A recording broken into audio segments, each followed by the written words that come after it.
Oi, eu me chamo Luna Maciel e eu vou explicar sobre as subclassificações das neoplasias do colo do útero. O conceito de neoplasia significa novo crescimento.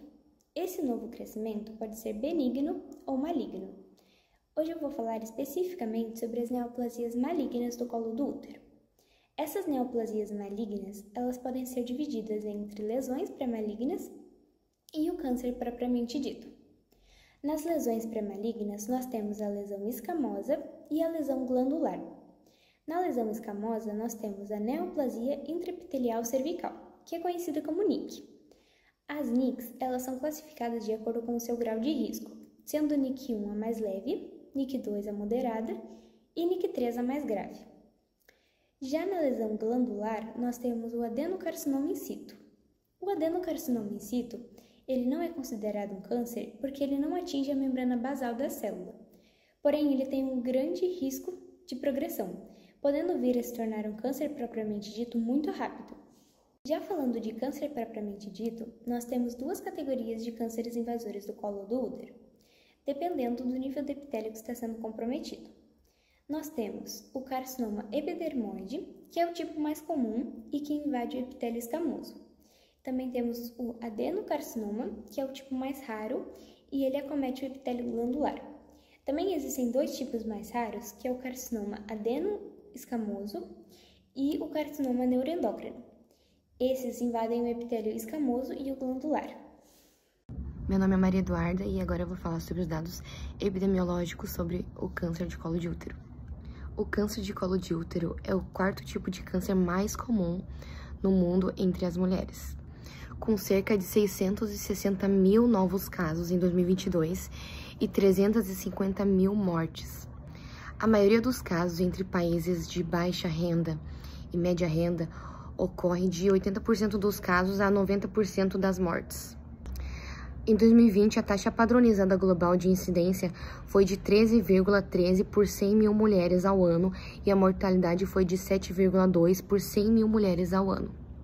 No Brasil, a incidência de mortalidade do ano de 2023 a 2025 foi de 17 mil novos casos por ano, uma taxa bruta de 17,38 de 100 mil mulheres.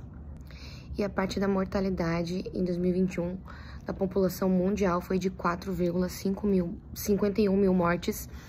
Segundo os dados regionais do Rio Grande do Sul, lugar onde a gente mora, um boletim de 2024 e 2023 foram registrados 1.420 casos, correspondendo a 129% do estimado pelo INCA. Em 2023, ocorreram 7.143 mortes pelo câncer de colo de útero no país, um aumento de 8,3% comparado ao ano de 2019.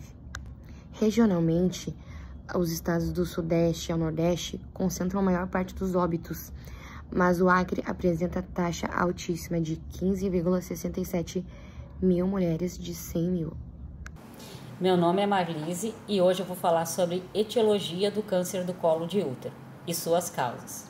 De acordo com a Organização Pan-Americana da Saúde, o OPAS, quase todos os casos de câncer do colo de útero podem ser atribuídos à infecção pelo HPV, o papilonavírus humano. Existem mais de 200 tipos diferentes de HPV que podem provocar lesões na pele e mucosa. Pelo menos 13 tipos de HPV são considerados oncogênicos. Entre os tipos que apresentam alto risco de se desenvolverem, o problema é entre os tipos 16 e 18, os quais estão presentes em cerca de 70% dos casos. Fatores de risco: múltiplos parceiros, uso de anticoncepcionais por período prolongado e o tabagismo. O fumo facilita a infecção.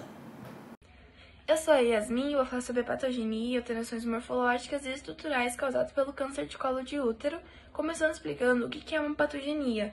É a origem da doença, neste caso o HPV, uma doença sexualmente transmissível causada pelo papilomavírus. Nos diagnósticos de câncer de colo de útero, são encontrados normalmente o subtipo 17 e o subtipo 18, os mais perigosos. Eles iniciam atacando o epitélio metablástico e vão se espalhando até a membrana basal, já assim considerados as lesões pré-cancerígenas. Existem também as NICs, neoplasias intraepiteliais cervicais. são alterações anormais que acabam aparecendo nas células do colo do útero. Elas são divididas em 3 níveis. O primeiro nível é somente na camada superficial do epitélio, não necessita tanto acompanhamento. O segundo nível, ele já atinge a camada externa do epitélio e, na sua maioria, existe o acompanhamento e, em alguns casos, cirurgia. O terceiro nível, ele atinge todas as camadas do epitélio, são as lesões pré-cancerígenas e, em sua grandíssima maioria, exigem maiores cuidados e maior índice de cirurgias.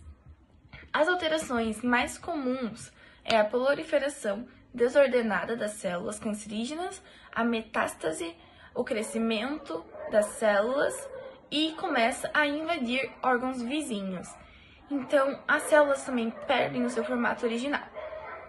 Meu nome é Emily e eu vou falar sobre os sinais e os sintomas do câncer do colo do útero. O câncer do colo do útero, ele pode ser silencioso no início, mas o corpo dá sinais e é importante saber reconhecer esses sinais. A gente pode salvar vidas sabendo esses sinais. Esse tipo de câncer se desenvolve lentamente e muitas vezes não causa sintomas nas fases iniciais. É difícil ser reconhecido, mas com o tempo alguns sinais podem aparecer e é essencial estar atento a todos esses sinais. O sangramento vaginal anormal é um dos sintomas mais frequentes. Ele pode ocorrer fora do período menstrual, após relações sexuais ou na menopausa. Corrimento vaginal com mau cheiro, coloração escura ou com presença de sangue pode ser um sinal de alerta também. Dor após ou durante a relação sexual devem ser investigadas. Dor pélvica persistente sem causa aparente é mais um sinal a ser investigado. Em casos mais avançados, em que o câncer já está num estágio bem avançado, pode surgir sintomas como perda de peso sem motivo nenhum, cansaço extremo, dor nas costas, muita dor pélvica e inchaço nas pernas. Então é muito importante a gente estar atenta a esses sinais e esses sintomas e estar sempre tentando prevenir. Meu nome é Eliane, eu vou falar sobre o diagnóstico e prevenção do câncer do colo do útero. O câncer do colo do útero é o mais comum entre as mulheres, por isso o diagnóstico deve ser feito precocemente, ou seja, fazendo exames. Nós temos o exame citopatológico, mais conhecido como exame de Papa Nicolau. Além desse exame, também temos outros, como a captura híbrida do PCR do vírus. Mas o exame do Papa Nicolau é extremamente importante para o rastreamento do câncer do colo do útero. Ele deve ser feito assim que a menina inicia atividade sexual. Esse exame deve ser feito assim, anualmente, nos primeiros 3 anos e depois, se tiver normal, a cada 2, 3 anos, segundo o Ministério da Saúde.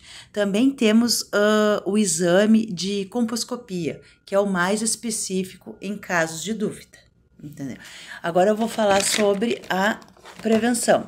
Como seria? Seria através da prevenção do HPV, porque hoje cerca de 99% dos cânceres do colo do útero estão relacionados à infecção do vírus HPV. Esse vírus ele é transmitido através da relação sexual. Hoje nós temos uma vacina aprovada no Brasil para meninos e meninas, a partir de 9 a 11 anos de idade. Essa vacina pode ser dada até os 26 anos de idade. O ideal é ser feita antes da exposição ao vírus. E temos também, a conscientização sexual em relação ao uso dos preservativos. Temos que ter essa consciência, Falei um pouquinho sobre o diagnóstico e a prevenção.